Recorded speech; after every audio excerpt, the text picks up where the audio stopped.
नमस्कार दोस्तों, स्वागत है आपका फिर से एक नए वीडियो में। तो दोस्तों, आपको ये बात तो पता होगी कि जो बीएसएनएल में डोट के जो पेंशनर्स है, ठीक है, जो कि पहले डोट में काम करते थे, उसके बाद 2001 से जब बीएसएनएल का गठन हुआ, बीएसएनएल कंपनी बनी, तो वो अब्जॉर्ब होके बीएसएनएल में आ गए या फिर एमटीएनएल में चले गए, ठीक है।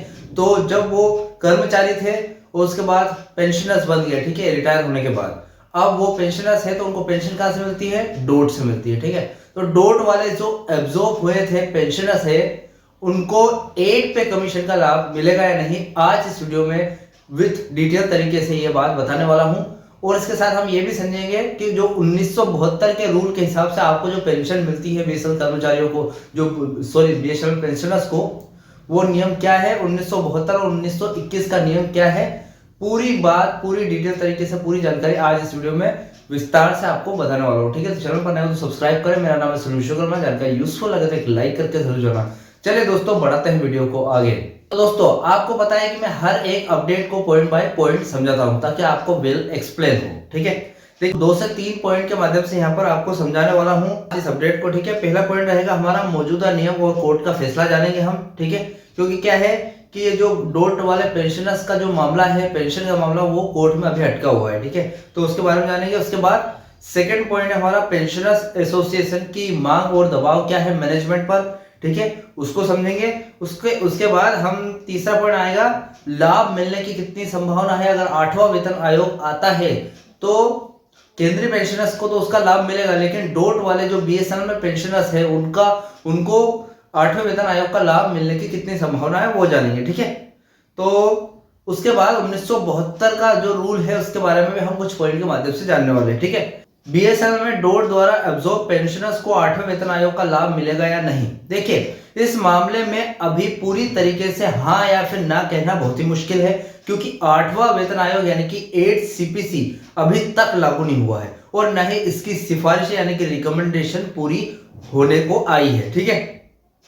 अब यह जनवरी 2026 के आसपास लागू होने की उम्मीद है। मतलब अभी दिसंबर चल रहा है, 4-5 दिसंबर हो चुका है, तो मतलब जनवरी भी बहुत जल्दी आने वाली है, तो उसका भी पता चल जाएगा हमें, ठीक है।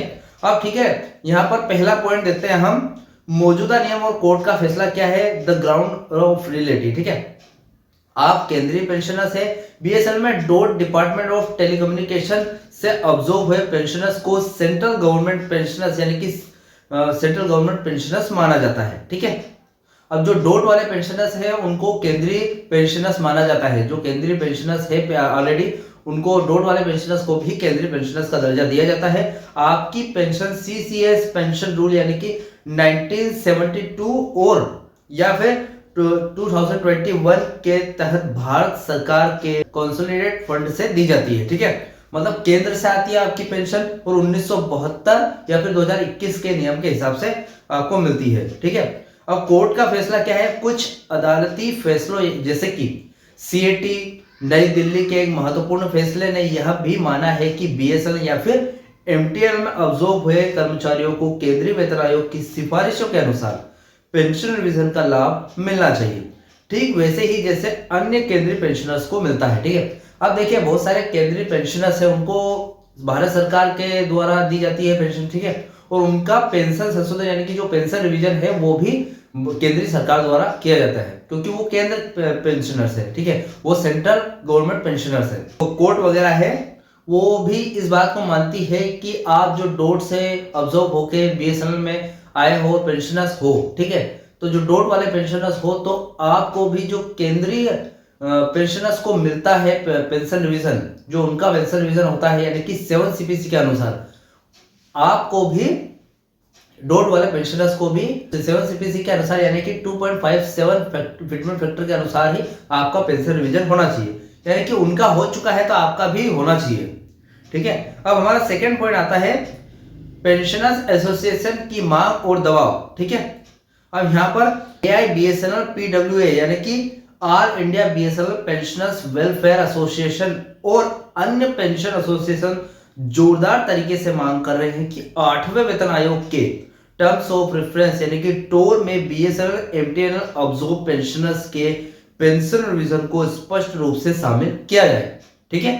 मतलब यहाँ पर क्या है, थोड़ी सी दुविधा है बीएसएनएल पेंशनर्स को, क्योंकि इधर बीएसएनएल के पेंशनर्स भी है, ठीक है। मतलब आप आए तो डोट से अब्सॉर्ब होके आप पेंशन, लेकिन बीएसएनएल में आ गए थे तो आप बीएसएनएल पेंशनर्स भी हो। मतलब यहाँ पर बीएसएनएल थर्ड पीआरसी जल्दी ही लागू होने वाली है, इसलिए आपको उसका भी लाभ मिलने की संभावना है। और अगर यहाँ पर 8 पे कमीशन लागू हो जाए तो, क्योंकि आपको पेंशन डोट दे रहा है यानी कि भारत सरकार से मिलती है, तो वहां पर 8 पे कमीशन का भी लाभ मिलने की संभावना है। तो दोनों में से किसका मिलेगा, तो थोड़ा सा कंफ्यूज होते हैं लोग, ठीक है। तो यहाँ पर बीएसएनएल के एसोसिएशन, बीएसएनएल और एमटीएनएल जो भारत सरकार के एसोसिएशन है, जो यूनियन है, वो चाहते हैं कि बीएसएनएल और एमटीएनएल में जो ऑब्जर्व है कर्मचारी है उनको भी यहाँ पर 8 पे कमीशन का लाभ मिलना चाहिए, और यह स्पष्ट रूप से किया जाए इस बात को, ठीक है। अब देखिए चिंता है इस बात को लेकर, कुछ तो फिगर है। शुरू में ऐसी खबरें आई थी कि 8वें वेतन आयोग के टोर में पेंशन रिवीजन को लेकर स्पष्टता नहीं थी, जिससे पेंशनर्स समुदायों में चिंता पैदा हो गई थी, ठीक है। अब देखिए पेंशन रिवीजन को लेकर शुरू से 8वें वेतन आयोग में कोई लिखित रूप से वो नहीं है कि पेंशनर्स को 8वें वेतन आयोग का लाभ मिलेगा या नहीं। अब ये बात हो रही है 8वें वेतन आयोग के जो केंद्रीय कर्मचारी है ऑलरेडी उनकी, अब डोट वाले कर्मचारी को तो छोड़ दो, क्योंकि अभी पेंशनर्स जो है, जो मेन पेंशनर्स है, उनकी भी बात नहीं हो रही है वहां पर, ठीक है। इसलिए चिंता भरी है। अब देखिए राहत भरी खबर भी है। पेंशनर्स एसोसिएशन के दबाव और सरकार के कुछ बयानों, जैसे कि एक केंद्रीय मंत्री द्वारा आश्वासन मतलब गारंटी के बाद यह भरोसा दिया गया कि पेंशनर्स के हितों की रक्षा की जाएगी और पेंशन रिवीजन यानी कि 8वें वेतन आयोग में शामिल होगा, भले ही टोर में स्पष्ट रूप से उल्लेख नहीं हो। जो टर्म्स ऑफ रेफरेंस है उसमें कोई स्पष्ट रूप से उल्लेख है ही नहीं, मतलब कुछ बताया नहीं गया है कि पेंशनर्स को शामिल किया जाएगा 8वें वेतन आयोग में। लेकिन यहाँ पर कुछ मंत्री वगैरह ने गारंटी वगैरह दी है कि भैया हम जरूर पेंशनर्स को भी इसका लाभ देंगे, ठीक है। अब तीसरा पॉइंट है हमारा, लाभ मिलने की कितनी संभावना है, कि livelihood the getting the benefits कितने मिल सकते हैं, ठीक है। देखिए ज्यादा संभावना, चूंकि आपकी पेंशन केंद्र सरकार देती है यानी कि जो डोट से अब्जॉर्ब हुए पेंशनर्स उनकी, और आप सीसीएस पेंशन नियमों से नियंत्रित होते हैं, इसलिए बहुत अधिक संभावना है कि 8वां वेतन आयोग केंद्रीय पेंशनर्स के लिए लागू होता है, ठीक है। अब आपको सीसीएस पेंशन रूल के तहत पेंशन मिलती है और आप केंद्र सरकार से पेंशन लेते हो, ठीक है। तो ये बहुत ज्यादा संभावना है कि अगर पेंशनर्स को 8वें वेतन आयोग का लाभ मिलेगा, जो केंद्रीय पेंशनर्स है ऑलरेडी उनको, तो डोट वाले अब्जॉर्ब वाले जो पेंशनर्स हैं, जो बीएसएनएल या फिर एमटीएनएल में हो, उनको भी ज्यादा संभावना है ये लाभ मिलने की, ठीक है। कारण क्या है वो देख लेते हैं। पहले तो देखिए आप केंद्रीय पेंशनर्स की श्रेणी में आते हैं। दूसरा है पिछले वेतन आयोग जैसे कि 7वें वेतन आयोग की सिफारिशों का लाभ भी आपको मिला है, ठीक है। अगर 7वें वेतन आयोग की सिफारिशों का लाभ आपको मिला है तो आपको 8वें वेतन आयोग का भी लाभ जरूर मिलेगा। अगर नहीं मिला है तो केंद्रीय पेंशनर्स की तरह ही आपका पेंशन डिवीजन के तहत 7वें सीपीसी का लाभ आपको मिल जाएगा, ठीक है। अब देखिए पेंशन संगठन लगातार इस मुद्दे को मजबूती से उठा रहे हैं, ठीक है। तो इससे बहुत ही, अब देखिए लास्ट में कुल मिलाकर न्यू अपडेट ये है कि भैया संगठनों के भारी दबाव और कानूनी स्थिति को ध्यान में रखते हुए देखते हुए बीएसएनएल या फिर डोट से अब्जॉर्ब पेंशनर को 8वें वेतन आयोग का लाभ मिलने की संभावना बहुत ज्यादा है।